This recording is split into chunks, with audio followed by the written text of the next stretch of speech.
Well, hello everyone, and welcome back to Time to Shine. My name is Adrian. I'm one of your hosts here. I'm also known as Northern Star on Twitter, and I'm not joined alone. I have my lovely, fearless co-host Mike here with me. Hi, Mike. Fearless? I don't know about fearless, but I'll take. You seem pretty fearless.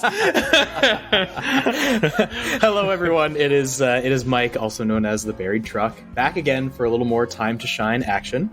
Yes, and this is a very special episode because I don't know if you heard her beautiful laugh, but we have our first guest star, Nicolle Rochelle, also known as Nicolle Leach, who played Tanya in season 1 of the show. Welcome, Nicolle. Welcome. Hi. Thank you. It's just so nice to have you back. And yeah.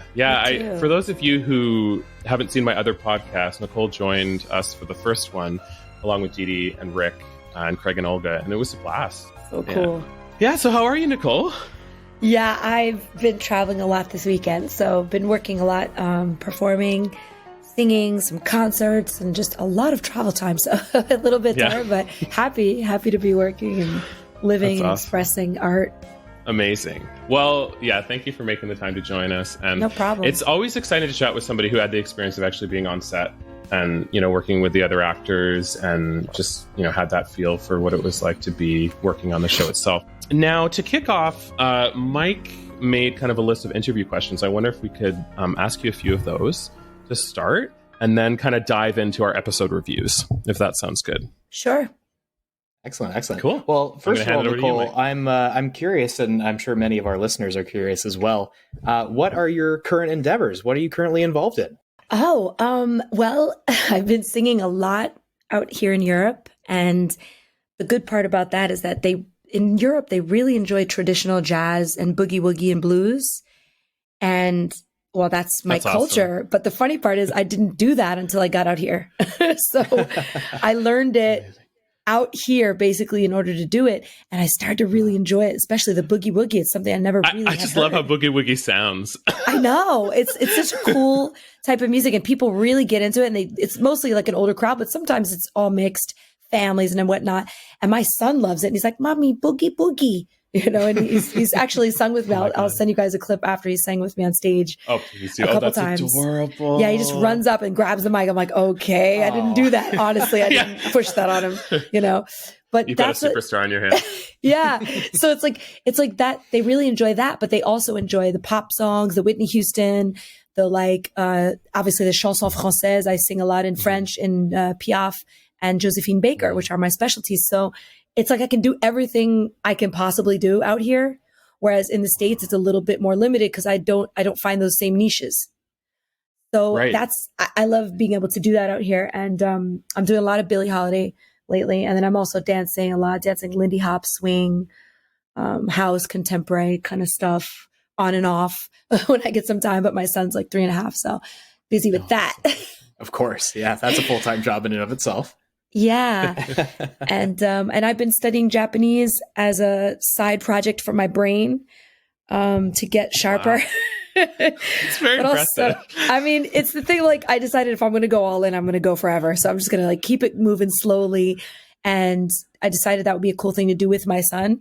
So I'm giving him once a week. There's a guy that comes and chats with him in Japanese and plays with him. And we're actually going to Japan in April for 2 weeks. And the funny part is awesome. I just linked it to tonight because when the last time the Japanese teacher came, he said, wow, your son seems like there's a word in Japanese, like a train geek. Yeah, because he's obsessed. Do you know the word? It's densha otaku, pardon. Densha otaku. Well, that would be us. Because we're also train geeks, so that's fitting. Honestly, I never realized it, but I just realized that this last trip we went to the United States, he wanted everybody to play the train game, and he goes, I'm the train, now grab on, come on, choo choo. And then he keeps going all around the house, and he wants you to get off and get on. He's like, there's a station, you get on, now you get off off now, and then you get on when I come back. And he has all these directions, and he's the train, and he has different sounds that he really I love it. Pays attention to. He goes, Mommy, no, it goes like this. He's very directive.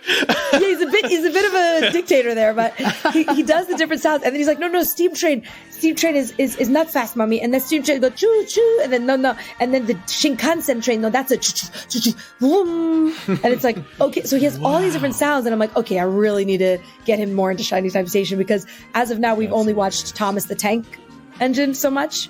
Is he into Thomas, or is he into other kind of train stuff? He likes Thomas, and he likes, who's the other one, Tayo or whatever? I can't even remember the name. There's like a few trains he likes. I don't even know. But he really There's likes a lot Thomas. of train shows these days. Yeah, there are a lot of them. It's not like it was back in the day when we just had one and that was it. So exactly. Well, that's amazing, because he's going to have a great time in Japan then, because they are not only are they about Thomas, but they are about railways in general. They do have a very big train culture, and the whole ritual of like driving the train and signaling the train and bowing to people getting on the train and off the train, and then they have like this whole. They have these like almost not museums, but in a way almost like there's a Pikachu train where it's all yellow and all the Pikachu toys are all around, and just you can I didn't go know on that you bow going on and off. That's cool. Yeah, the conductors do that. It's great. It's like really cool, and they have old steam trains you can like see and get on. Yeah, that would be my jam. Yeah. Adrian, are we going international one of these days for an episode? We are. We're going to do. We're Yes. going to do a special time to shine Japan edition. Yes, and we watch Thomas the Tank Engine in Japanese sometimes, so he can get used to it. Oh, that's smart. Oh no, that's cool. Now, do you guys watch the new CGI version, or do you watch the old model version? I think it's more the new one, because that's the one they translated in Japanese. Gotcha. But there are some that look kind of old, and they're like we listen to the anthem song in Japanese, and that's pretty fun. that would be amazing. The singing. Yeah, totally. Oh, great. Oh man, that's so cool. I'm sure you're going to have a fantastic time out there, and that's it's from what I've seen, it looks like it would be a great time, especially for those who are train inclined like ourselves. Yeah. Yeah.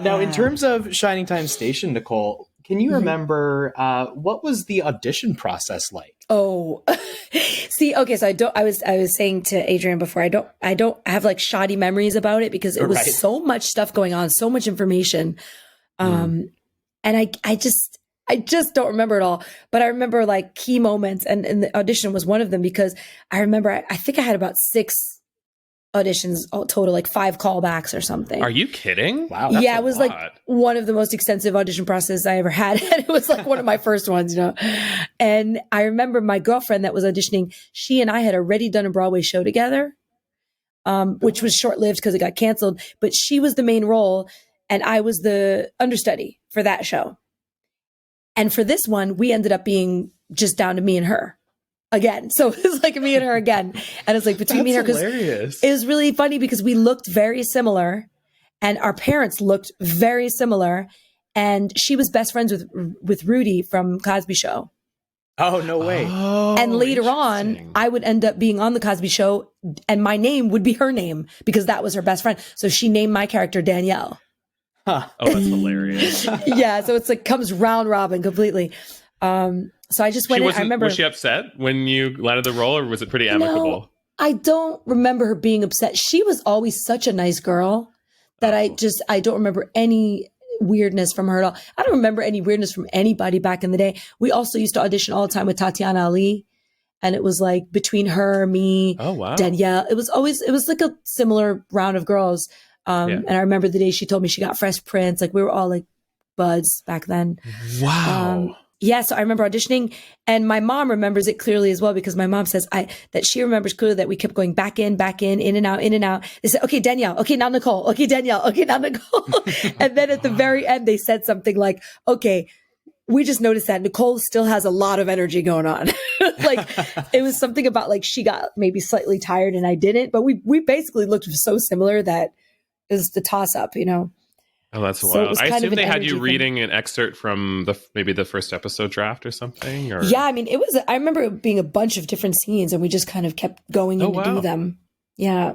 Wow, good on you for not getting tired. That's I guess just tiring. so. Like here, I'm like, wow, what a process. Yeah, it was, but it was exciting. But although I didn't even know who Ringo was or anything at the time either, but Hey, if it helps you feel any better, none of us knew who Ringo was at the time watching the show either. We just knew he was Mr. Conductor. So yeah, cool. It wasn't until years later that we put two and two together and realized, oh, that's who that was. Right. Nice. Now, when you actually landed the role, Nicolle, what was filming like? Can you take us through what sort of a typical shooting day would have been like for you? I remember that, of course we had the hair and makeup. We had a lot. I had a lot of great clothes. I always liked fashion, and I remember I had all these colorful clothes to like try on. You did have some really banging together. clothes. Like, yeah, like I literally go back. I'm like, I could be inspired by that. I could wear a similar outfit today because that looks cool. Like everything matched up and it was cute and everything. And I loved your yellow one from the first episode. Do you remember that? Yeah, the dress. Beautiful. Yes. Yeah, totally. I did like that. I think I definitely have something similar because I like old school clothes as well, for some of the jazz stuff that I do. Yeah. So, I remember I had great clothes to try on. I loved trying on the clothes and getting the outfits together. And then I think I practiced the script with my mom, and I'm pretty sure I probably reviewed it in the makeup chair. That's what I usually did for most jobs. And then on the set, I remember we used to talk to the wall. They would give us the eyeline for Ringo.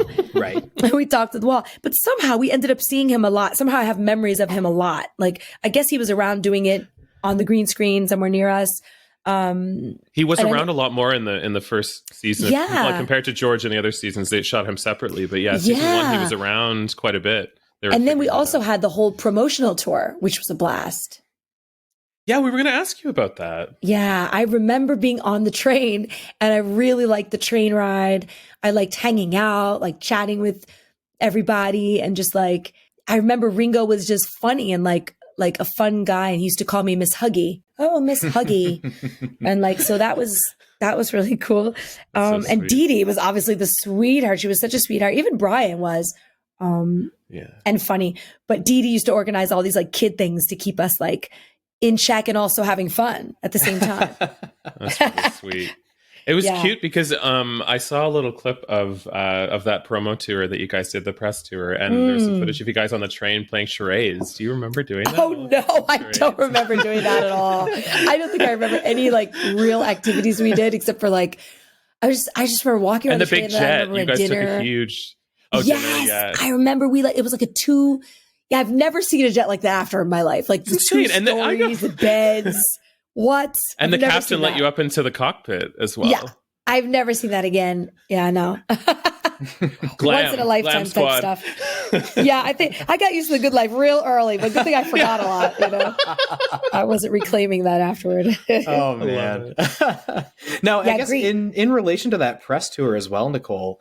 You obviously there would have been a lot of early on promotion for the show, but do you remember as you were touring for it and even afterwards, I guess, were you aware of how big Shining Time Station was actually becoming? Oh, no, not at all. No. I mean, since there was no social media, who knows about the numbers? I was never like checking numbers or anything like that. Because I guess they had some sort of like, what's it called? The Neil score? I don't know. Some sort of. And I think it like the press tour, I believe was like in December it wrapped up, and then the show premiered end of January. I think so. It's still a bit of time, but it was gaining. I guess like you guys were really getting the buzz going. That sounds about right. Yeah, but I don't remember how popular it was, and I've never really focused on that kind of thing in my career. Like I like to not try to focus on if I'm being recognized or if it's something is so successful, because I feel like it just kind of it gives you too much weight into what you did as opposed to what you're gonna do, again. Or you sound very motivated on like future projects and not getting as much caught up. Like you're just you seem very much like in the moment. Yeah. With your approach to performing. Like Just nowadays, sometimes my mom, I mean, she's my mom, but she has to remind me and she says, do you understand what you've done in your life? Do you look at your resume? I'm like, no, I don't, that's not something I think about. Like, oh, look what I've done. Like, no. And she's like, you need to make a list. You need to make a list of all the stuff you've done so you can get that energy of like, okay, mom, That's such a mom thing. It's such a mom thing. But it's like whenever I like maybe procrastinate a little long in developing a thing on my own, now she's like, you really can do it. You've done so much. I'm like, oh, I guess I have done a lot. When I look back, I'm like, wow, I was so fortunate and lucky to start with that. Sweet. And so that always gave me also the resume that I needed to never not have an audition, because if you don't have the resume in the beginning, you can't even get the audition. Right. Well, and then you had the popularity of, shooting with the Beatle at the same time with like filming with really lovely actors. Yeah. Like just having chatted with them, they're all so nice. And I've chatted with quite a few folks recently who are on film sets and just saying like they just do not generally like the environment on film sets. Yeah. But so this sounds kind of special in that regard. That's true. Like, I mean, it's true that I'm thinking about, I don't know, like TV shows and stuff. I mean, I did Babysitter's Club, Clarissa Explains It All, or The Cosby Show a couple times. What was that like? Were they enjoyable? They were enjoyable, but it's true that it was, I guess, a bit more separate in terms of energy because, for example, the Babysitter's Club, I was younger and the other girls were all older. So they kind of had to shield us. Me and Mallory were like 11 and they were older. So they were talking about boys and things that were inappropriate for us. So they had to shield us from that and not include us in certain things. Mm-hmm. Right. So I remember that happened, but I didn't take it personal. Like I was just like, okay, we're kind of young, Mm-hmm. And then with The Cosby Show and Clarissa Explains It All, it was, I had a lot of fun. But there was also, I did feel a competition vibe a little bit with those girls, mainly because I think it was their show. Like they were the stars. Mm-hmm. And I had a feeling that when I came, it was like a bit threatening for them. Interesting. But I don't know why, because for me, I would have never thought that. But I have a memory of the makeup artist telling me, don't worry, she's just a little threatened. And I'm like, really? Like, I just wouldn't. I wouldn't think that, but she told me that. And so I guess something must have happened, where. And you're also very non-threatening as a person. Suddenly come in, you'd be like, where's my trailer? Where's my water? Yeah, like, get me. Never, honest, and I tell people this all the time, like growing up in New York, every girl was just as talented as the next one. And we all couldn't have gotten the role. So it was always a toss up. Right. Like you never knew who would get it. So it was never like, I'm the only one that could get it or I'm the best. That would never enter my mind. So it was, it was fun to grow up like that with so many talented people around you. And I was happy for everybody. My mom always said, be happy for everyone. Because when it's your turn also, you want people to be happy for you. And it's a better energy. And that felt good to me. Oh, that is good. That's a good moral thing to keep in mind. I was wondering, Clarissa Explains It All, was that with Melissa Joan Hart? Yeah. Right. Okay. Back before she did Sabrina and all that. Yeah, back then. Yeah. I had fun on that. It was Nickelodeon, was so much fun. Oh, that does sound fun. Do you remember being recognized after you did Shining Time or not really? Oh, yeah. A lot. Did? And actually, I remember years later, I was in New Orleans, like at some swing, it was like swing festival and swing concerts. And somebody said, hey, were you at Shining Time Station? And I was like shocked. I mean, I was literally like 28. 30, I don't know what age I was, like probably 30. And I was like, how the hell could you recognize me? But I was like 9 years old. You're good. You're real good. Cause I wouldn't. I was shocked. That's adorable though. You see their like wide-eyed look. They're like, oh, Tanya. Yeah, it was crazy. I mean, some people they have to be, I guess from my era a little bit, but yeah. Oh, that's really sweet. Now, out of curiosity, Nicolle, do people recognize you more from Shining Time versus like The Cosby Show or Clarissa Explains It All? Do you find there's a bigger divide there? Like, well, nowadays I don't even know because I haven't been in the States for like 16 years, not regularly walking around. But I guess it depended on what was more popular at the moment. I think when Babysitter's Club was out, people kind of recognized me from that. But yeah, I don't think I got a lot of people saying Shining Time, but I did get some. I did get a fair amount of people. That surprised me usually because I was so young. Oh, it's funny what people remember, I guess. That's it speaks to the show for sure.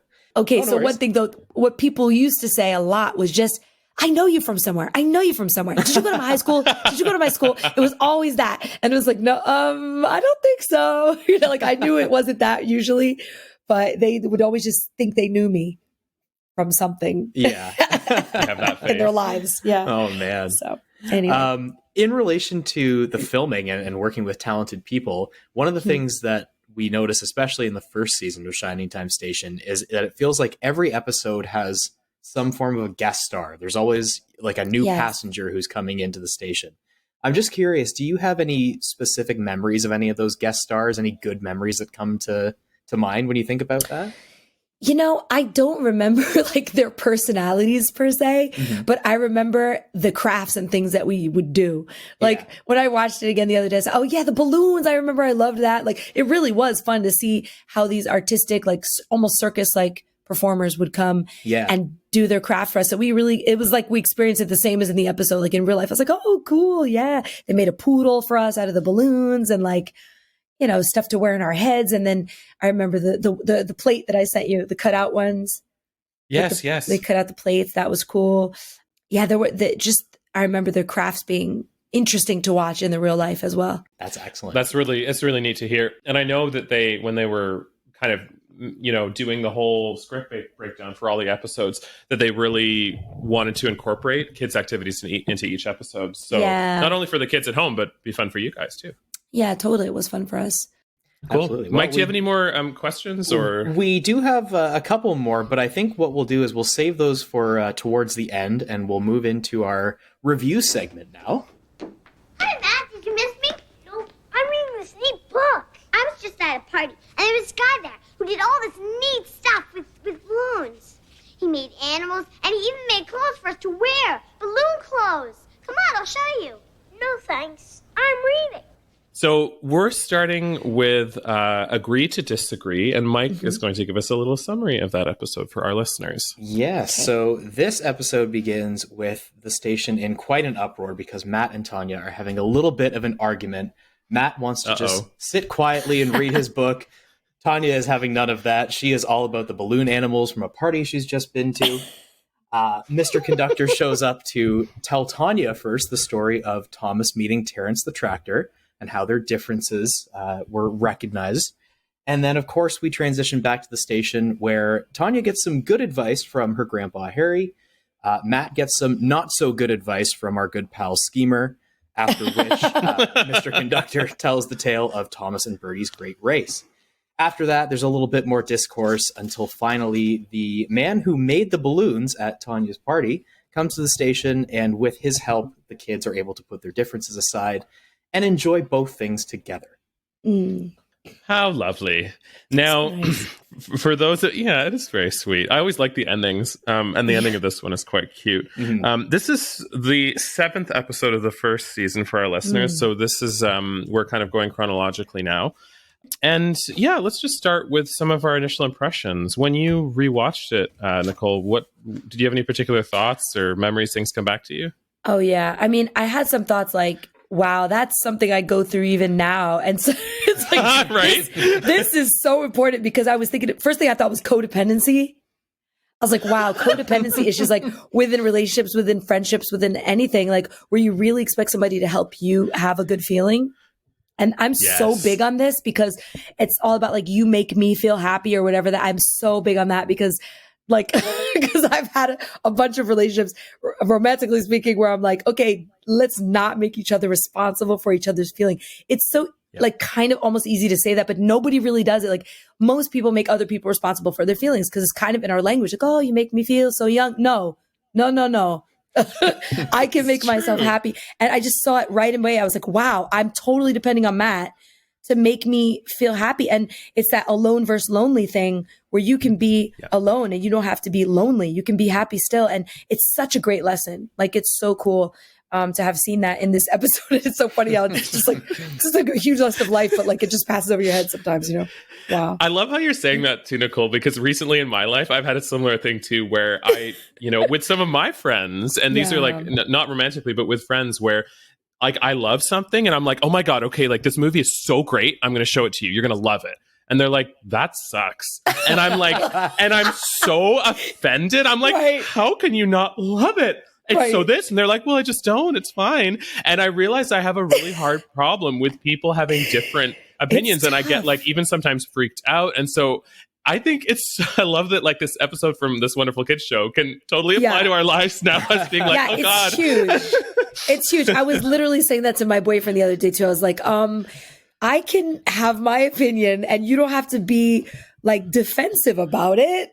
Like we could both have an opinion. Why are you so upset? Like it was like a whole thing. I was like, wow.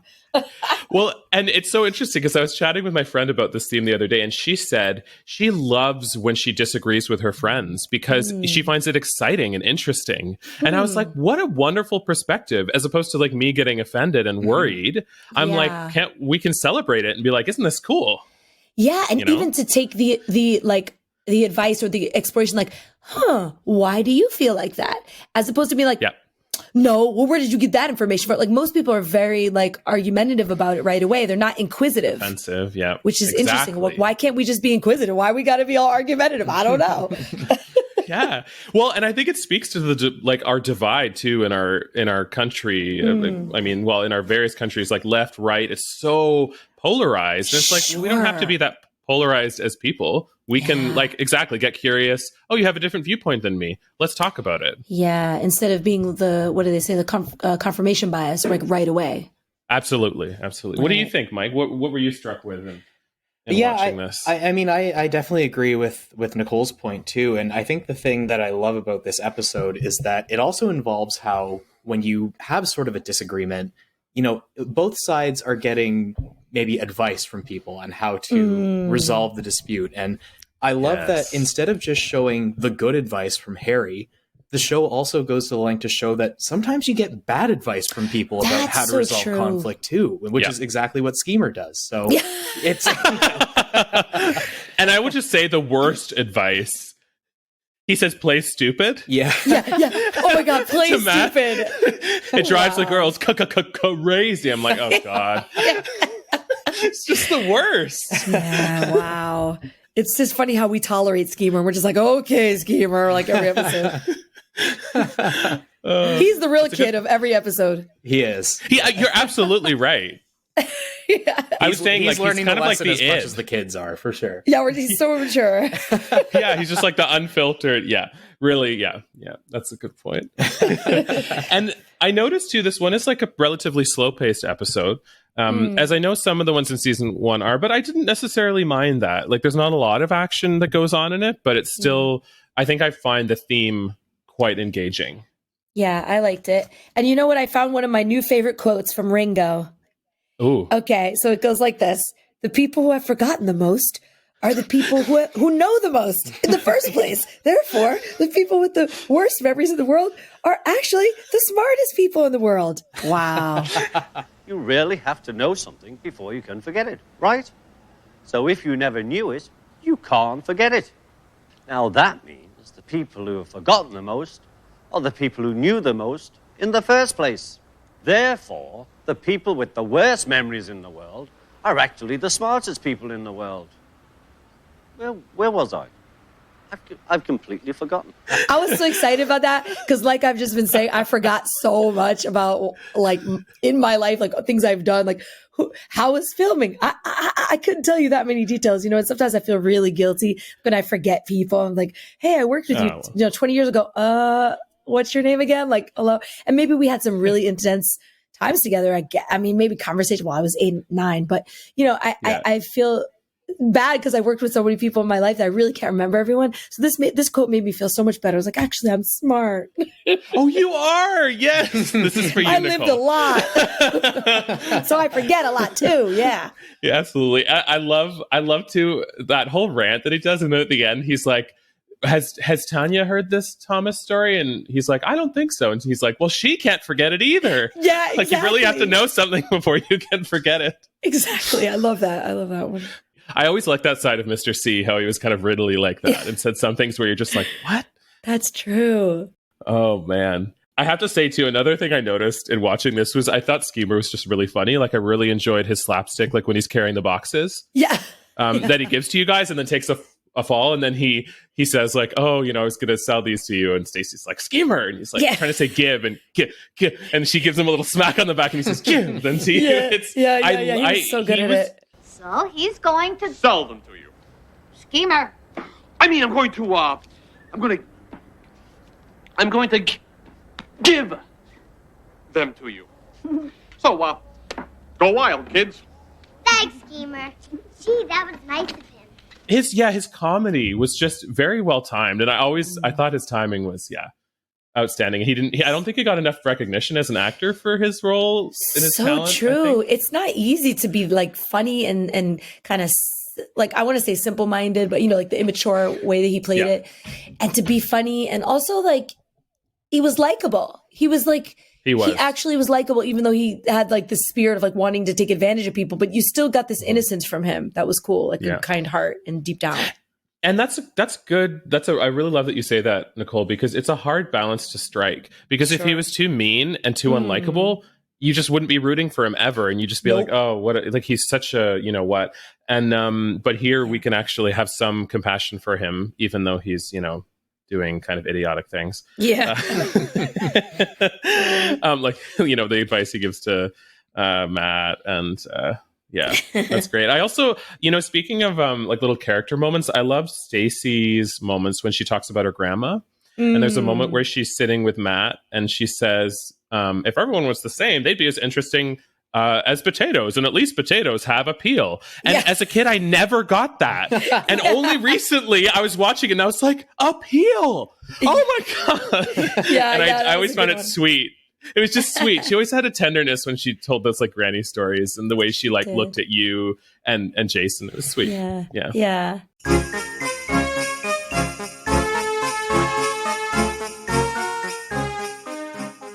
Let's move into some of the more detailed components of the episode. So in terms of the Thomas stories, we have two Thomas stories. We have Thomas and Terrence and Thomas and Bertie.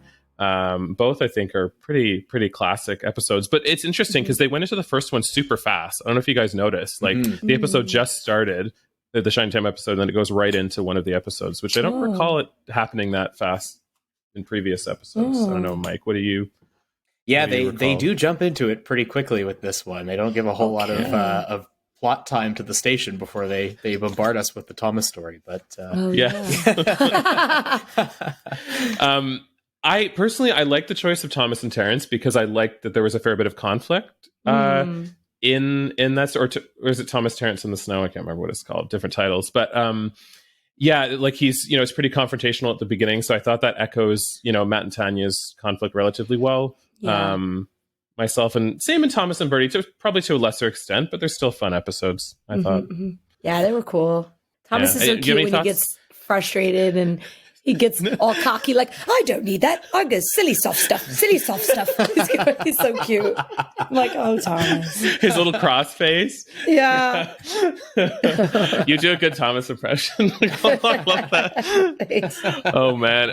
Mike, did you have any thoughts on the episodes? Yeah, I mean, these are both very classic stories. I mean, I think everybody, even the non-Thomas lovers, probably know of Thomas and Bertie's Great Race. I think that one's a pretty famous one, but very good choice in stories for this Shining Time Station episode about putting differences aside and learning to understand and appreciate differences. And it's just, you can't really beat the classic Ringo narration with these ones either. Oh, he was great. He was so good. He was great. And I love too that even though they had a kind of an argument at the beginning of Thomas and Bertie, that they still just had a friendly competition. They're like, oh yeah, okay, I'll race you. Like that's very childlike. And I think that works well for an episode because that's what kids do. And I think, oh, well, sometimes if you can disagree and then just be like, oh, okay, let's do this. Oh, this is fun.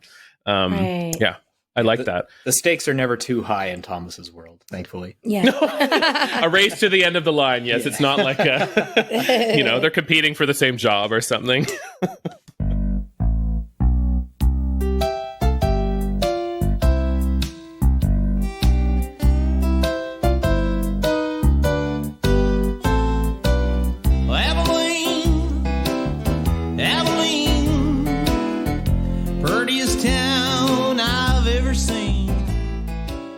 And then for the jukebox song in this episode, we had Abilene. What did you guys think of that? Oh, yeah.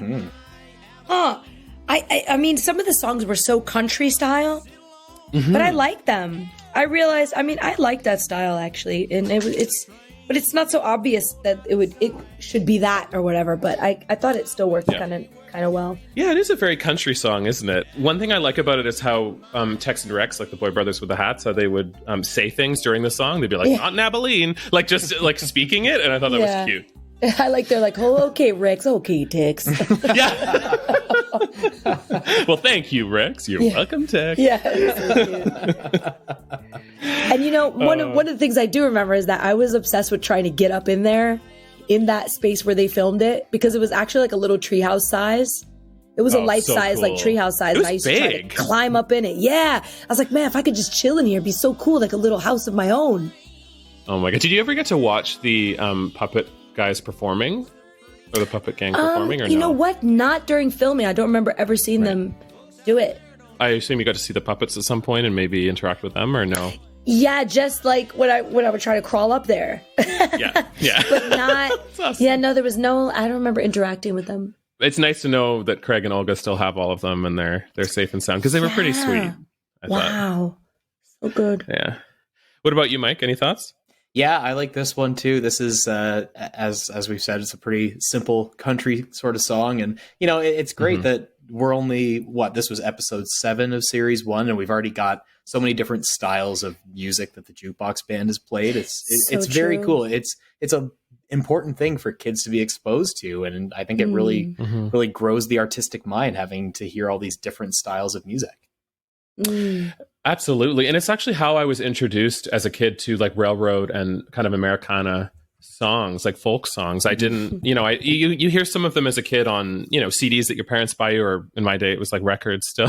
I had like Sharon Lois and Bram and Raffi on record and all this stuff. But this was also one of the first times I heard those songs. And it gave me a huge love for, railroad folk songs like Johnny Cash, and it kind of, because, Johnny Cash has an album of railroad songs and a lot of them have appeared on the show. So, I think it's definitely kind of informed. Yeah. Johnny Cash. I'm trying to think who else, but recently it was funny. My mom was listening to CBC as she does, and she heard of this duo who recorded American folk songs, like railroad songs, on an actual train. They had a little portable studio, and they went across the country. Yeah, you would love this, Nicolle. And they recorded a whole album. Oh, I should give you the link. It's really good. They were called. Oh, that was. It wasn't that. It was Billy Bragg and Joe Henry. Yes, and it's called. Do you remember what it's called, Mike? Yes, I do. Hang on. We'll pull that up for you listeners. Got it on my Spotify. But they did a beautiful job, and in some of the segments, you can actually hear the kind of trick-trock of the railroad coaches. And I just thought, I was like, what a neat kind of art project to do. Yeah, great idea. Totally. Yeah. So anyway, I highly encourage you guys to check that out. It's called, for those who are interested, it's called Shine a Light, Field Recordings from the Great American Railroad. Yes. And even on the cover, they're in a station and they have the 2L train sign in the background. So it's like, oh, interesting connection. So just moving along. Also, one thing I noticed in this episode too was I really enjoyed, and this is a scene with you, Nicolle, Harry's railroad story that he shared about him and his friend Mike. Why are you laughing? Because, when I saw it again, I was totally thinking, God, I used to think those stories were so boring. I thought they were so boring. I was like, oh man, here we go. I got to look interested, right? And then I was thinking to myself watching, I was like, I did a good job because I looked like I liked it. And I remember thinking it was boring. But now when I look back and I listen to it, I'm like, that was a good story, actually. Yeah, that's funny. And you know what? It makes sense probably as a kid that you might find it boring because like you're in the workshop. But us at home are getting the beautiful visuals of the trains. Yeah. And the meantime, and for this one, it actually gave me goosebumps listening to it back because there was a way that he told it with such passion. And I think I remember you saying, Nicolle, he told us stories with great care. Yeah. And so, I quite enjoyed that moment when they get to the top of the hill and in the light and he turns to him with a thumbs up. And also the fact that, they're from a different place, different culture, different language. Yeah. And they're showing that message of how they connected non-verbally, which I thought was really beautiful, actually. Yeah, looking back, it was a great lesson. Yeah, but I love that. Sorry, Nicolle, that's amazing. You're just like, okay, here we go. Look, okay, smile. Okay, this is really good. Yeah, try to find something to like in that story. Oh, your friend? Oh, good. Okay, Grandpa. Mm-hmm. Oh my gosh. And then he gave you a hug at the end. But yeah, it's funny because the Harry that we see in the show is very different from the actor. Even on the press tour, that I saw him being very goofy and playful, and I was like, whoa, who's that guy? He seemed like he had different personas. I don't remember him being goofy. I was going to say, I feel like he was kind of like that character, like a bit, how do you describe it? Like not huggy. a bit curmudgeon-y, maybe. He was a bit like a grandpa, And I think like he wasn't into my huggy side, like Ringo was like, oh, Miss Huggy. But like, I think he didn't like for me to hug him. So I don't know what was my feeling about, but something was just not that fun. It wasn't like Dee. It was like the opposite. Gosh. Yeah. he was a nice guy that we just didn't have. Yeah, like he had a sort of serious side that I was like, okay. Yeah. Like when Jason goes in, like as Matt goes into his workshop, and I think in the first episode, and he's like, "What are you doing in here?" And he has like act all scared. I'm like, that's not acting. I would be like, oh. Yeah, totally. I'll be scared too. That's amazing. And then almost lastly, we have the Picture Machine song, which is "We Do Things Differently," which features clips of various animals doing quirky things, which is kind of cute. Yeah. I don't know, what do you guys think of that? Yeah, I like that. You go to the left, I go to the right. You like the day, I like the night. I run in the mountains, you swim in the sea. There's absolutely nothing on which we agree, because we do things differently. Yeah, we do things differently. I'm kind of fuzzy, you're kind of bald. I'm always down for some good animal clips, so I thought it was a good thing to bring it. I mean, I remember they did bring in so much different media in the show. Mm-hmm. And at some point I was thinking, is that interesting for 3-year-olds? Because I remember knowing that sometimes there were like really young kids watching it. And I was like, can they be interested in all of the clips that showed, as opposed to just wanting to see Thomas the Tank Engine? That's a good question, and I think like maybe.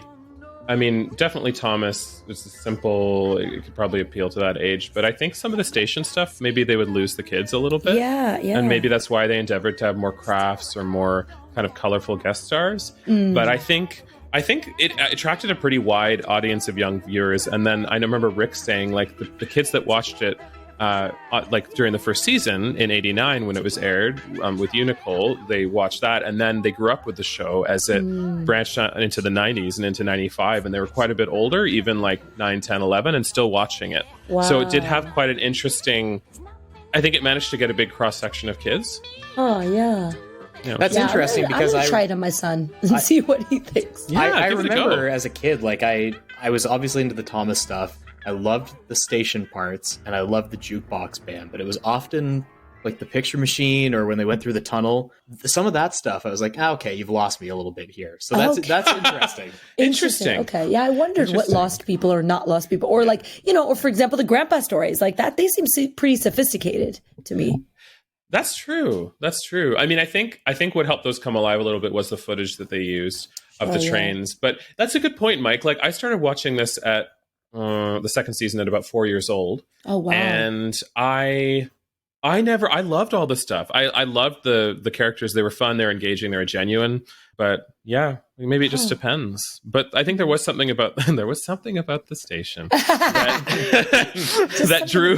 There's something about this show that drew kids in, and I think that's actually interesting. I think that might be unique to Shining Time in that it didn't have to be loud and tons of colors to actually absorb kids in a station setting. It shows that it can be simple and genuine and still be interesting. Simple. Yeah. Simple and beautiful. Like, actually, that's one thing I want to ask you about, Nicolle. I think I asked you before, but like, it must have been quite a huge set to be on as a kid. Yeah. I mean, the mural was beautiful. It was very inspiring to be around all that art and stuff like that. Yeah. Yeah. I wish they kept that. And then you mentioned the balloon guy. He was he was kind of the last part of the show. I actually looked him up. Oh.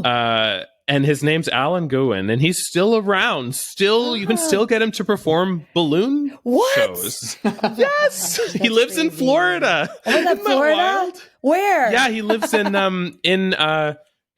was it Venice? I think. Okay, I was just there. I go to Fort Lauderdale quite a bit, yeah. Oh, and Nicole's booking him as soon as we wrap up. Yeah. I know. I was going to say, Nicolle, you and your son are going to head down there and be like, we're going to see Alan. Yeah, totally. And then he can full circle. You're like, Mommy, that's the balloon guy. Like, yep. Yeah, exactly. But yeah, so if any of you are curious to look him up, Alan Gowen, his name's spelled a bit differently. It's ALLYNN and then last name GOOEN. Oh, Alan wow. Gowen. Okay. I also wanted to ask you, Nicolle, about Matthew Diamond, because he directed both of these episodes. Do you have any particular memories of it? Because I knew he was your favorite director. Do you have any particular moments that you remember with him? Okay, so that's that thing again where it's just like it washes over into this general like Matthew was an angel type person. Of course. He was such a bright light, and I guess it's weird for me to say that since I was a child. Like I wasn't. It's mostly something you say when you're grown, I guess. And it wasn't something I recognized in my mind at the time. But when I look back, he was such a positive energy. Yeah. And I just remember he was so smiling so much and so like calm and he handled us with care. I also felt he was creative. You know, it wasn't just like care to, you know, go along, get along. He was also a creative person. He had a dance background. That I had no idea at the time, but maybe that's part of his grace. You know, he just had the sort of grace and the smile. And I wrote to him for years. Like when I used to have pen pals. Yeah. And I used to write to him like with cards and he would write me back. And I just remember he felt like a confidant, like a really good human being. Wow. And I was always happy to see him. That's really sweet. Yeah. Well, I chatted with him actually recently, Nicolle. I was able to get a hold of him. And if you're interested, I can give you his email. But we had a talk just about his time on the show. Really sweet. He's still busy. He's still working, you know. Like I can imagine. He just did a really interesting film. It came out on what was it? Was Religion and Dance, I think. Oh my God, I so want to see that. It's totally your jam. Yeah. Let me just I'm just going to look at it quickly now. Yeah, I want to read them. Yeah, in terms of morals for the show, for this episode, what would you guys say those would be? I started with the codependency thing. I love that. Yeah. Is it like the agree to disagree thing was kind of nice? Judgment of difference, like kind of try to suspend your judgment of difference. Yeah. And verse appreciating the difference. And also like stubbornness was kind of part of it. Like I was being stubborn, Matt was being stubborn. I'm trying to let that go a bit. Yeah, absolutely. And it's just okay. It's just okay. Everything's okay to be different. It's not a big deal. Yeah. That's what I wrote. Like, it's okay to have little tiffs as friends. That's normal. I think it's good that they normalize that. Because also, that's something kids go through, right? They're like, you don't like this? Oh, I hate you. You're not my friend. And then, and then, 5 minutes later, you're my friend. Let's go play outside. I thought it depicted that well. Yeah, definitely. It's like, Matt's no fun. He doesn't want to do what I want to do. I was like, oh, wow. Okay, calm down, Nicolle. Exactly. Oh, man. And also I wrote, small fights can sometimes be brought on by like bigger things. So like maybe Matt and Tanya had like maybe a difficult week. Like they hadn't been getting along super well. And then they kind of blew up over this one thing. Yeah. And then after that, they're like, oh, it's fine. It's okay. And we get all the kids' activities in this. We have balloon making, which was amazing. Kind of hard maybe for kids, but reading and building forts, which is always fun. I miss building forts. Reading. I don't know about you guys, but reading. Or reading in a fort.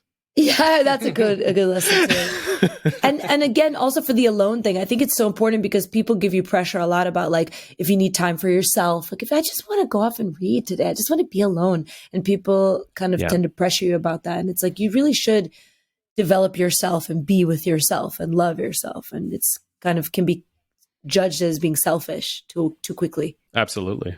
Or the pressure of no fun, which is also just some peer pressure that if you need time, take your time.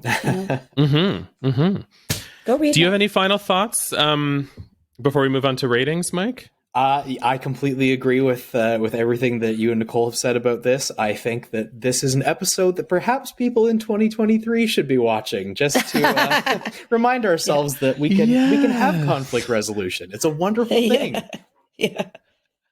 Absolutely. Well said. Totally. And what would you guys give it in terms of ratings? So we usually do our ratings out of 10, Nicolle. Oh, like rating of like what's the rating based on, like amusement, lesson, all of that kind of stuff? All of those, all of kind of the above that we talked about, like as in terms of like, watching it as an episode compared to the other episodes in the season, how much did you enjoy it? We usually just like to give a rating and why. I mean, it's like, because I was in it, I feel like, and I liked it. I want to give it like the top rating, but I feel like, is that too predictable? You can do whatever you want. Maybe I'll give it a 9, Very nice. That's very respectable. Yeah.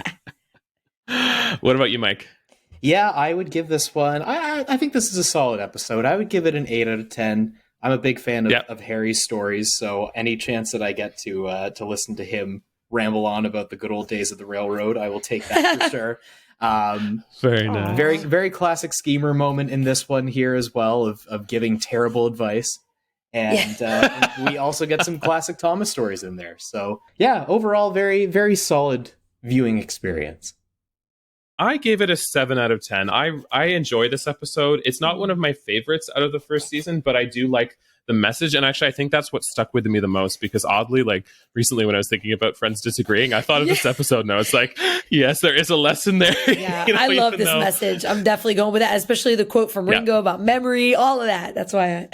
Yes, you are the smartest in the world. Just kidding. Right. And just for those who are curious, Matthew Diamond's documentary is called Exultation, and you can find it at exultationthemovie.com. And you can watch it. You can watch the trailer there and pay a small fee to watch the film. But it looks beautiful, just from a world culture perspective. And Nicolle, I think you'd love it. Oh, yeah. So, yeah. Hi, I'm Mike O'Donnell, one of the composers of the original Thomas the Tank Engine theme. And I'm here to tell you that I have released a selection of re-recorded themes and songs from the classic shows in a series of albums called the Engine Themes. These albums include a variety of classic themes and songs from the original TV series, as well as a few new compositions.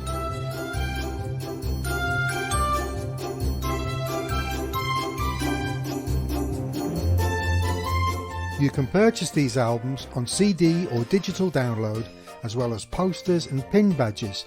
Have a look online at modmusic.co.uk. And for a special offer for Right On Track listeners, you can use the special code ROT20 for a 20% discount on all digital downloads. Be sure to enter the code when making your purchase. Thank you for your support and happy listening. Take care and stay safe.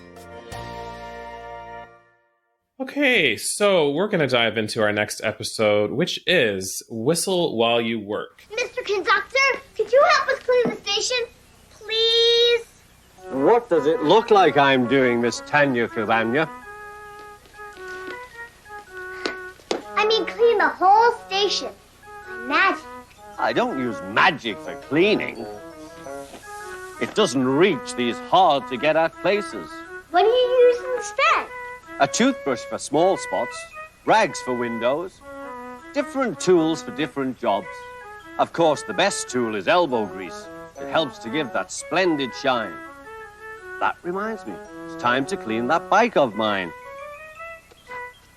In this lovely episode, Stacey, Tanya, Matt, and Mr. C are working very hard to clean up Shinetime Station as it's been getting busier and the station's been getting messier.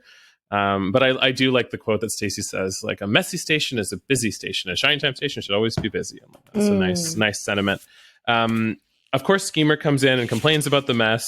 And says that they could attract many more arcade customers if they just used the wall space for advertising instead of the mural. Because he points out that trains and the rest of the station is kind of history, and you need to move the station into the future by bringing it into advertising. Mr. C says that all jobs, big or small, are important. So even though Schemer had kind of put them down a bit for that. And then we have things kind of coming full circle at the end. Stacey comes back to the station at one point after Schemer's put up all the posters to a very catchy rendition of Pop Goes the Weasel by the Jukebox Band. And she says, Schemer, take these down. And he had brought in a friend, Joe, to help him put up the posters. And Joe ends up taking a few of them down and gets a train ticket, and ends up leaving. And then Matt and Tanya are working on a picture of an elephant, and they make a deal with Schemer and say, look, if you take down all these posters, we'll give you this one poster, and we'll write whatever you want on it, which is elephants are big, elephants are gray, spend money. That was that. Very that catchy. Was gold, yeah. And then it ends with Schemer jumping up and down and trying to get one of the posters off of the station arch in the background. Yeah. So what are your guys' overall impressions of this episode? Let's start with you, Nicolle. I really liked the lesson that the first lesson, at least one of them, that was about being too important to do little things.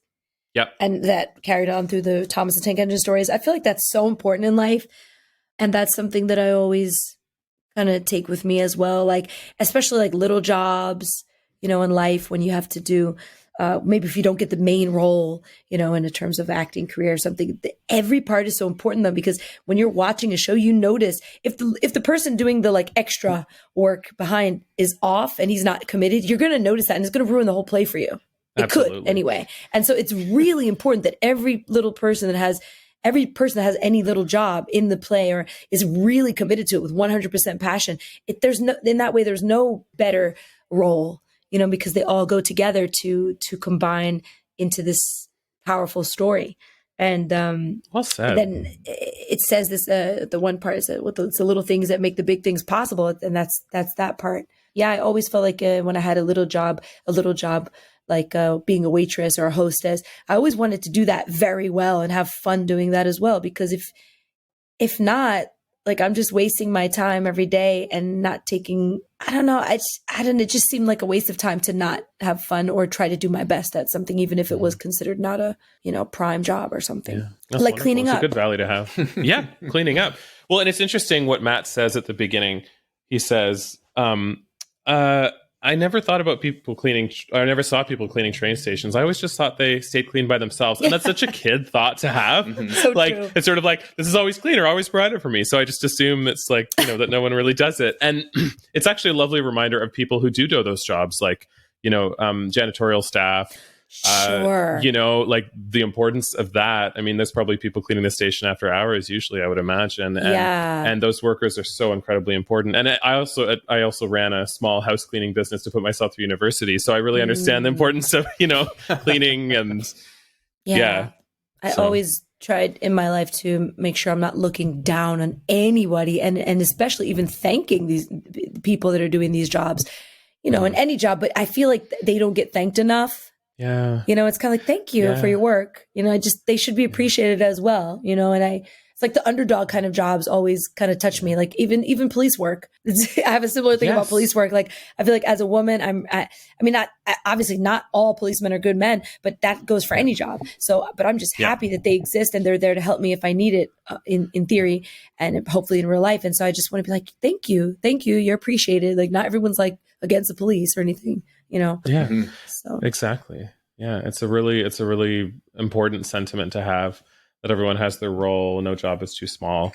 It's refreshing to hear you say that too, Nicolle, because I know sets, like a lot of film sets and stuff, can be quite egoic, and people sort of feeling like they're above other people. So it's great to hear that. Yeah, so true. Yeah. What about you, Mike? Any initial thoughts? Well, as a clean freak / neat freak, this one really tickles me in that regard. Likewise. But no, this is definitely one of my favorites of the first season. I think it teaches a really important lesson, of course, about how, there's no job that's too small to be important. But it also does it in such an entertaining way. Like, I think this is definitely one of the standout Schemer episodes of this season, because he's on his peak right now. He's really just taking his ideas to 1,000 and just going at them with reckless abandon. And I love, speaking of that, I love that moment when Schemers just put up all the posters and Stacy comes back and saying like, oh, they said they love the look. And she looks around the walls and she's like, Schemer. And he has to sort of like, he's like looking up and around like sort of innocently. Yeah. And it's just so charming. I really love. They're both I love when so she charming. gets mad at him. Oh, Yeah. they are. They're both so funny. cute. Yeah. Oh man, And Nicolle, did you have a blast watching Dee Dee and Brian just have that on-screen chemistry? Oh yeah. Oh yeah, definitely. Like they both they complemented their timing, their own timing. Mm-hmm. Like yeah, definitely. And there's lots of times where I watch you and Jason laughing at Schemer at the dynamics, and it's like that's pretty real. I mean, it's really funny. Yeah, it's true. It's funny. It was interesting at the beginning. I like sort of how through Ringo we learn about the limitations of magic, because they say, well, can't you just use magic? And he's like, nothing beats elbow grease. And he's like, we're also wearing a welding helmet to clean a clock. Did you guys notice that? It's so random. Yeah, that's true. He was very humble about it. He's like, I'm not going to use my magic. I'm going to actually do it. Yeah. With a toothbrush and a welding helmet. I think that's what it was. I looked it up. It definitely looks like a welding helmet. Yeah. Toothbrushes are like so useful for cleaning little spaces. That's a good lesson. There. Nicole's pro tip for those of you at home. Absolutely. I have a toothbrush in my cleaning bucket. Yep. So amen to That's that. Oh man. And likewise, same Mike. I love Schemer's interactions with the kids. I find them really funny, especially when he asks them for a nickel to play the song. And they're like, Yeah. Do you remember anything about the guest star Ed, Nicolle? Do you remember him, the guy on stilts? No, it was. No. I think it was like a quick interaction. Yeah, I mean, must have I remember liking that activity with Grandpa, like making the stilts, and like we actually wanted to use them, around the set and like kind of see how we can. That was cool. And would you take? I imagine you would take some of your crafts home, probably, and play with your siblings, right? Yeah, I think I did have that for a minute, and then I don't remember what I think it eventually got lost, but I remember taking most of them home. Yeah. Wow, because I legit made canned shoes at one point in my childhood. I remember. Yeah, me too. I don't know about you, Mike. Yeah. Absolutely. It's funny because I don't remember like really seeing it on TV at any point. And then when I saw this episode, I was like, oh my gosh, I'm not the only one who makes these canned shoes. Like that's awesome. Yes, and like 2 cans with a string of wire in between, and using that as a walkie-talkie. Oh, that one. Do Yeah, that I know too? that one. That one I definitely did. Yeah. But again, I love the show in this episode in particular for giving you activities that you can do. Sure. And I love how Harry's like, now you must have a grown up help you with it. It's said for those kids at home. They're like, I'll get the hammer and get it. That's true. He did say that a couple times. I think. Yeah, probably. Yeah. I like the cleaning that they emphasize that cleaning up as a team and you can have fun doing it. Yep. Like it doesn't have to be like work, because you're doing it together. So it's kind of like, and I like to do that, put on music and clean together and just try to have a good time and clean the house. It was funny that they mentioned strike and he's like, what does strike mean? Oh, I know. That was funny. Well, and it's interesting because the Reverend who wrote the Thomas stories was actually like against striking. And so it's interesting in the Thomas stories, he sort of portrays the engines who strike as silly. Yeah. Which is interesting because now we're like, well, striking can be helpful and unions are good. And exactly. So That's true. That's true. We have talked, Mike and I have talked how, that sort of perspective, and he was a reverend and, in England a long time ago, you can sometimes get some of those older morals in the stories, but I mean, it's not too heavy handed, I don't think. Yeah. I didn't pick up on that. But it's interesting because also too, I don't know if you remember from the Thomas story, I think it was the second one, Trouble in the Shed. Edward at one point, the other engines are making fun of him and they say, last night they said I have gray wheels. Yeah. And originally it should have been black wheels, but they changed that for the American dub for some reason. Wow. Maybe because it sounded racist or something, but black wheels referred to black legging. I believe that's what the term is, right, Mike? I think so. Yes, black legging. Which was basically scabs. Okay. I was thinking the gray, like gray hair. Like you got gray hair, but that's ageist. Oh, that's smart. Yeah, that's it. That's another kind of discrimination. That's ageist too. So I don't know, but I was like, oh, you're getting gray. I don't know. You're getting old. I like that interpretation. Old. Well, it's funny because he is one of the oldest Edwards. Yeah, so Edward is the old one, so that does make sense. Oh, shoot. That's funny. So good job. But no, it's referring to that. So it's kind of interesting. What did you guys think of the Thomas stories in this episode? I don't know. I mean, I think I liked them. I did notice that part when they said they were cold, lonely, and miserable and sulking, and then they wish they hadn't been so silly. But in my mind, I was linking that not to the strike, but like to them realizing they didn't have to have that attitude. Again, kind of like your own agency and taking responsibility for your own feelings. Like you don't have to pout in the corner. You can kind of just like work together, like the whole episode was saying.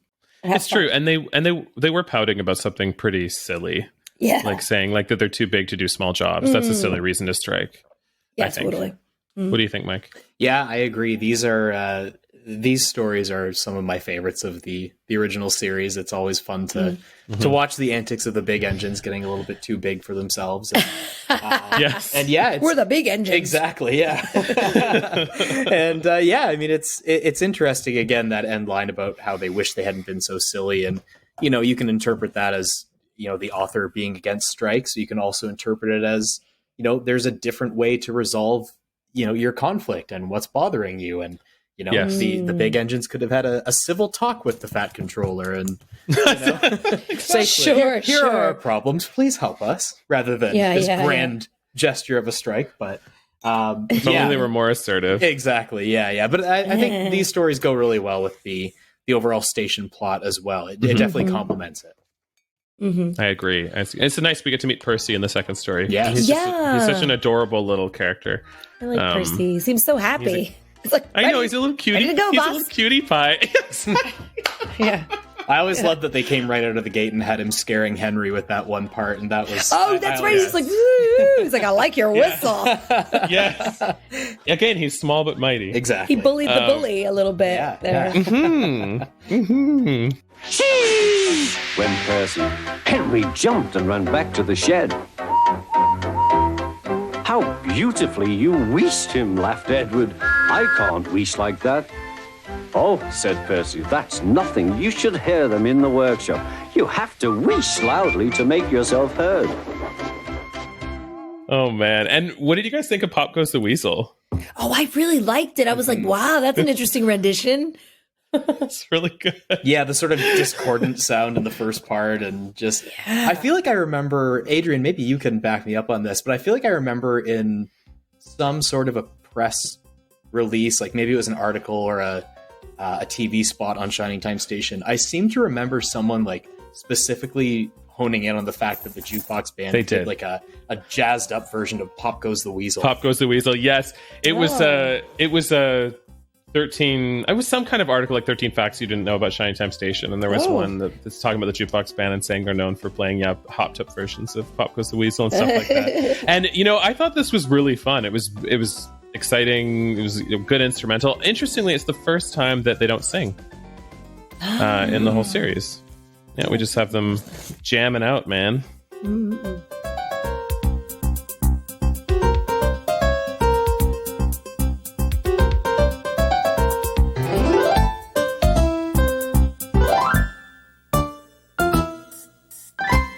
Also, I don't know about you guys, but I love the interaction between the puppets, Dee Dee and Tito, when they're arguing about how many planets are in the solar system. Yeah, that was and then so she cool. doesn't count Earth, and she's like, I'd always just felt like home.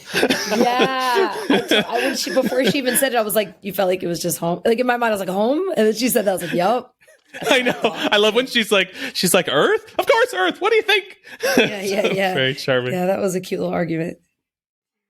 Oh, man. And then lastly, we get the Picture Machine song, Let's All Work Together, which is kind of cute, little perky, like, let's all work together. They have really high voices and kind of catchy.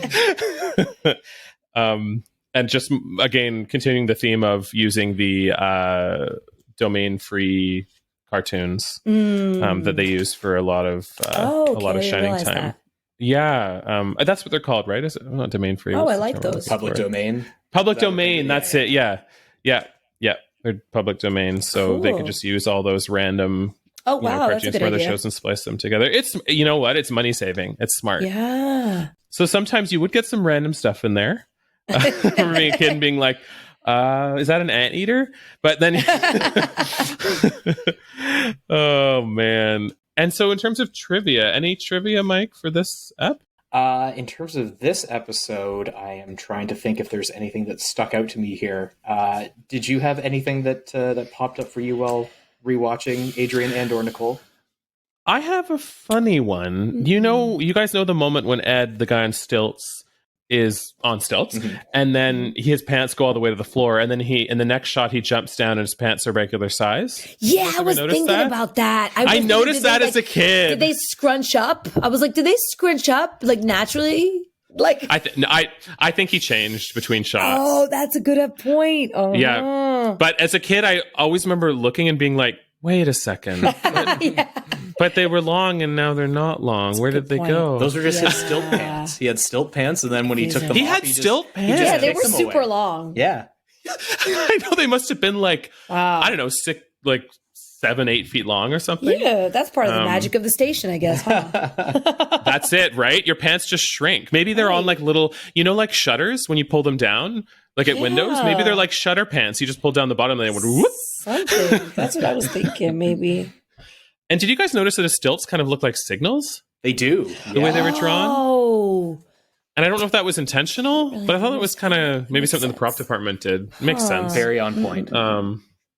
Very on point. And something random that I found on the wiki too for this episode is that this version of the show actually contained a lot of missing music cues that were not present in the broadcast version of this episode. Oh, really? Oddly. Huh. So I don't know what happened there, but they must have broadcasted the wrong edit, because listening to this one, there was some missing, not major, but did you notice that, Mike, upon rewatching? I did. Yeah, I definitely, when the archived version was uploaded, I definitely noticed there was music in places where there wasn't music before, which is, it's interesting. It gives you a bit of an insight into, the editing process and how things change. Maybe in the 11th hour, maybe they had set out different copies intending for those to be the final version. Who knows? Right. Yeah. Makes sense. Yeah. And then, so that's it for trivia. Now, in terms of morals, I think we already kind of talked about how all jobs, like big or small, are important. And Nicolle, you articulated so beautifully how everything sort of, everyone has a special role and they work like cogs in a machine. And if one person is not doing that job, even if it might be smaller, it impacts the whole group. So no one is really above anyone else. And I also sort of wrote down the future is not necessarily better than the past. If advertising is the future and the mural is the past, I would pick the past. But that's a good point. What do you guys think? Any other ones? There was also kind of this compromise to make Schemer happy, where we weren't really in on what he wanted to do, but we made a little compromise just to keep friends, and that was happy for us too. We actually, I guess we wanted to share that picture, although I felt that picture was kind of random. I was like, I don't get it. Why are we drawing this elephant? Or why do we even want to give him that elephant? But it just was like, okay, we'll extend an olive branch. We'll buy into your little game, Schemer. Just because. Well, was the idea that he couldn't draw? And that you guys could draw, and then so he wanted one with a drawing because all of his didn't have drawings? So, yeah. It was like sharing talents, I guess. It was a pretty good elephant, I have to say. Yeah, I don't think we drew that for real, but... I was wondering, not that I impugn your drawing talent, but I was like, that's a very good elephant. Yeah, I'm not that good. And also I was thinking about the personalities of the trains, because have you guys seen that movie Bullet Train? With Brad Pitt. Oh, I loved it. I bought it. What? I loved it so much. You gotta see it, because it talks about Thomas the Tank Engine characters all the time. And he's like, oh, you're being such a diesel. Yes. So I was totally thinking about that today. Like, okay, so they lumped together Gordon, Henry, and James as like the pig-headed big ones, and Edward, Thomas, and Percy were like the little tank engines that were cool. So like I was thinking about the movie with that. I was like, oh, okay, that's... You know what? That's great. Did you like the movie? Yeah, especially first of all, I'm studying Japanese, and then second of all, and it was filmed in Tokyo, and then second of all, there's the Thomas references. I was like, wow, okay. Yeah, it's got it all. Funny enough, I mean, my family knows that when I was a kid, my entire world was Thomas the Tank Engine, and so when this movie came out, I immediately got a text from my sister saying, "Please tell me you've seen this." I said, no, I know there's a lot of references in it, but I haven't seen it yet, so I will watch it. Yes, go. You have to at some point. And if you, Mike, if you haven't seen it by the time it comes to Toronto, we will watch it because I've got it here. Yes, but it's great. All right.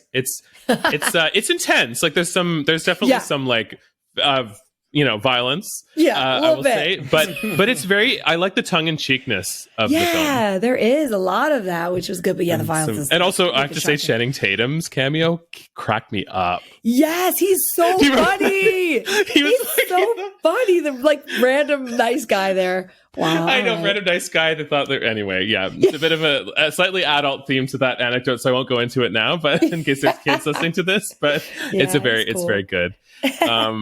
Any other thoughts on the episode before we move into ratings, guys? No, not for me. No, just a solid overall episode. I really love this one. It is quite solid, isn't it? What would you give it, Mike? I would give this one a 9 out of 10, honestly. Wow. Yeah. I just find it. I gotta say, in addition to the moral of obviously no job being too small to be important, I like that Mr. Conductor also emphasizes that, in a sense, there's no way that you can cheat doing the necessary work. He always makes it known to the kids that magic can't solve everything. Sometimes you got to roll up your sleeves and just get the job done. So that's also, I think, a very important thing. And it's just a fun overall episode. I always have a fun time upon revisiting this one. Yeah. Me too. And I think it's smart that they anchored that a bit in reality too, because if they had played up the magic thing too much and Mr. C just did everything, you wouldn't learn work ethic. And also kids at home might be like parents clean your room. I'll use magic later. And they're like, but no, you can't. Remember what the episode said? So you don't want to completely disillusion kids. So true. I also similarly, Mike, I enjoyed it. I gave it an 8. I think it's a great, it's a solid show. I thought that maybe the ending could have been a little bit punchier. Yeah, I agree. Yeah, at the ending fell just not flat, but I love the endings where a fade out. Maybe I feel or it could have ended with a really it ended with a funny interaction between Schemer and you and Jason, but it would have been funny if he would have had maybe a little thing with Stacy.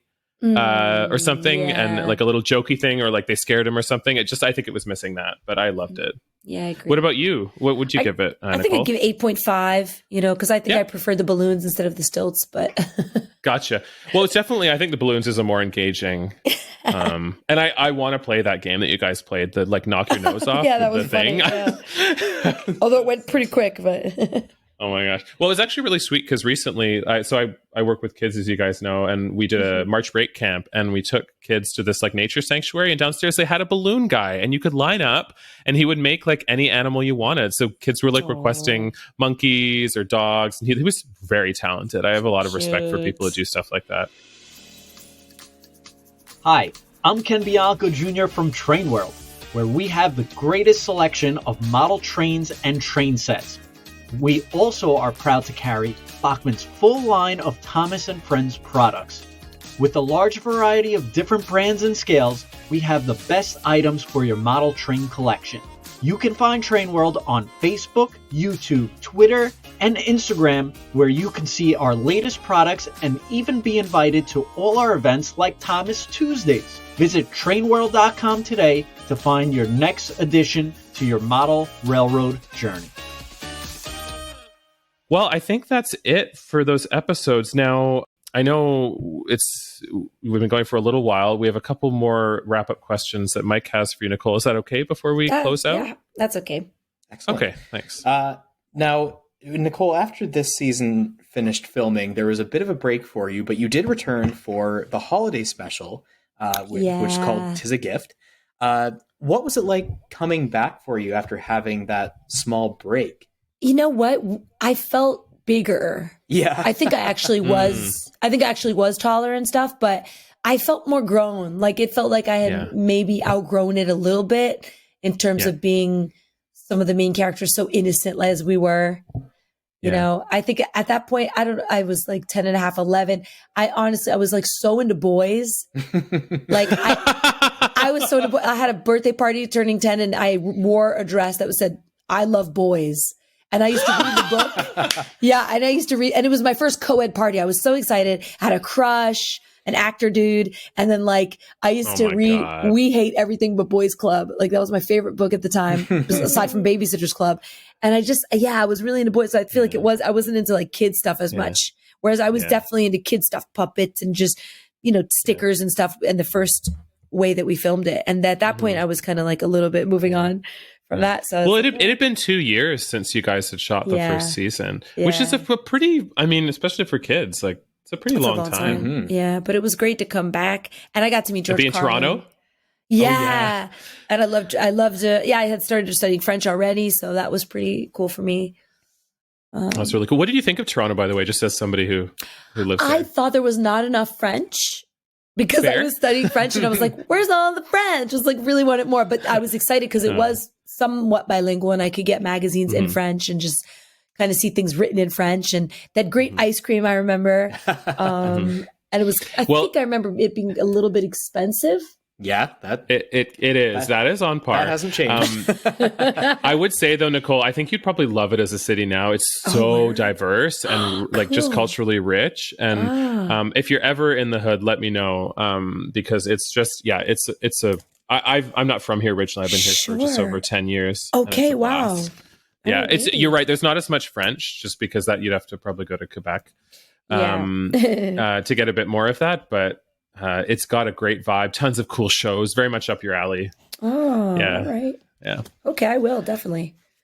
Yeah, it's a real cultural hotspot now, it's very nice to see. So, good. Yeah, and in terms of that holiday special, are there any memories of being on set that you have of that, Nicolle?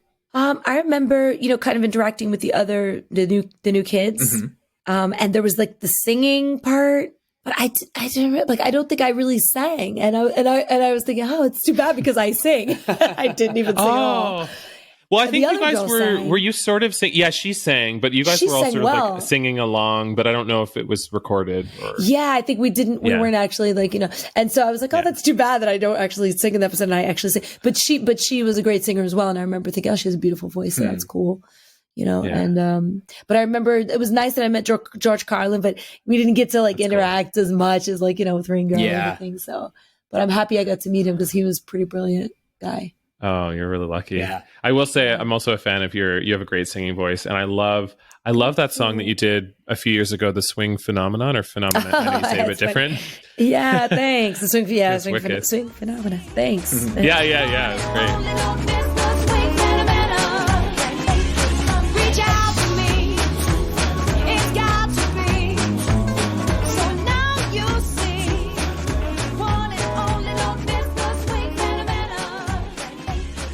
Now, in terms of, you mentioned meeting George Carlin, which would have been for when the show moved into its second season, and you did pop up in a few episodes there. What was the vibe like going back to film in that second season? Because there was a lot that had changed in between the first and second. I do not remember. You don't remember? No. There was a ball game episode. Do you remember that? No, in my mind, I only came back for the 'Tis the Season. In that. Oh, you came back for two. I did? Wait. Yeah, you came back for the Halloween episode, which was the first episode of the second season. After did you that, send me the link for that? I gotta see that. I can, but you dress up as a witch in it. Maybe it'll bring back memories for me. And then there was the baseball one, right, Mike? I think that was. Yeah, I think those are the last two. That makes sense. Yeah. Okay. So you came back a couple times to Toronto. Yeah, I don't remember the vibe being like that. Only that, obviously, all the people that are cool, like Dee Dee Schemer. Yeah. It was like the family kind of vibe. I'm sure some of the people that were working on it, like the hair and makeup people, were probably similar. And Rick and Britt were always so sweet. Mm-hmm. Like I loved seeing them, and I loved this is more in the other season, but I loved my tutor. I had such a great tutor. She was like, what was her name? Best friend, Margaret. I think it was Margaret Mayer was her last name. Okay. And shout out to Margaret. She was such a nice woman. Again, just like a Matthew Diamond type, like a light of smiling and nurturing and just like a friend. Like almost, when I was younger, I had these adults I considered almost like my therapist. Like I could tell them anything. Like, that's so nice. And today me and Matt had a fight, and I don't know, but I don't know, I think I remember pouring my heart out to them a lot. These people that I liked as adults. They're probably like, okay, Nicolle, get it together. That's so sweet. Yeah. Now, in terms of the rest of the season, we as we've discussed, as Adrian and I have discussed, rather, towards the end of the season or the series as a whole, when they started doing the specials, they had a lot of people come back and sort of reprise some of their older roles. Do you remember getting any offers to be a part of that, or was there a hope that your character might come back, Nicolle?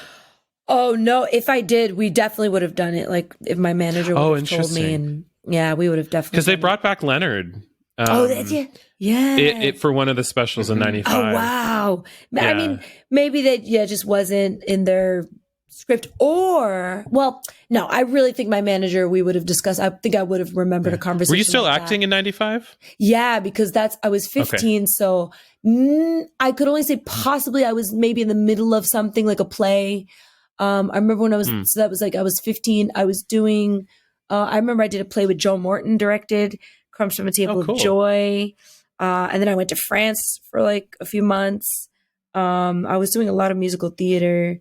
And I think did I do Clarissa around then? Maybe. I might have been doing Clarissa around that. And then I went to college at 16. So I was kind of out of the game 16, wow. for 4 years. Yeah. Yeah. I went a little early.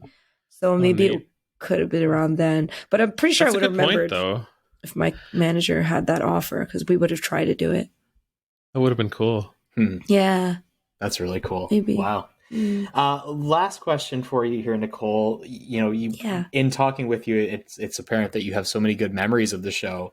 If you could be face to face with any of your former cast members from the show, if you could say anything to them right now, what would you like to tell them the most? Oh, I wouldn't even pick one. I think I would just say like, thank you for the love and the care, and the good times, because everybody was really good natured on that show. That's what I remember. And, I mean, I have a little soft spot for Dee Dee because we interacted so much, and she, created these really special activities for us. And, I mean, she's just so naturally sweet, Yeah. but I have my special soft spots, but it was just a great experience, overall. What a gift, I wouldn't have thought out of the casting that I would be able to live such a great experience. Well, thank you for all that you brought to the character and to the show.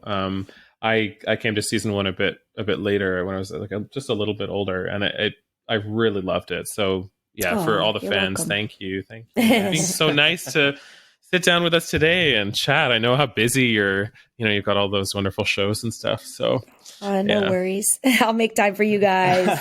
Thank you. Yeah. It's like such an important thing to keep like we all said, rewatching those episodes, we have things in our lives that are happening right now that are so linked to those lessons. So it's just a really good experience. So I thank you for bringing that back to my attention, honestly. Oh, of course. And it's something we're hoping to do, is bring people's attention to shows like this a bit more, because I think the world needs it right now. And the world needs to remember a lot of these qualities. I know it might sound a bit cliche, but I do think this show handled that very genuinely. And I think people need to access that kind of softer side of themselves and more compassionate side a little bit more these days. Everyone's feeling the pressure of really having come out of a couple of years of pandemic hell, and so I think it's pretty important. Yeah, it is. Yeah. So thank you. Thanks. Well, I have been Adrian. And I have been Mike. And I am Nicolle. Thank you for joining us at the station. We'll see you next time. Yay. Bye. Bye, everybody. Bye.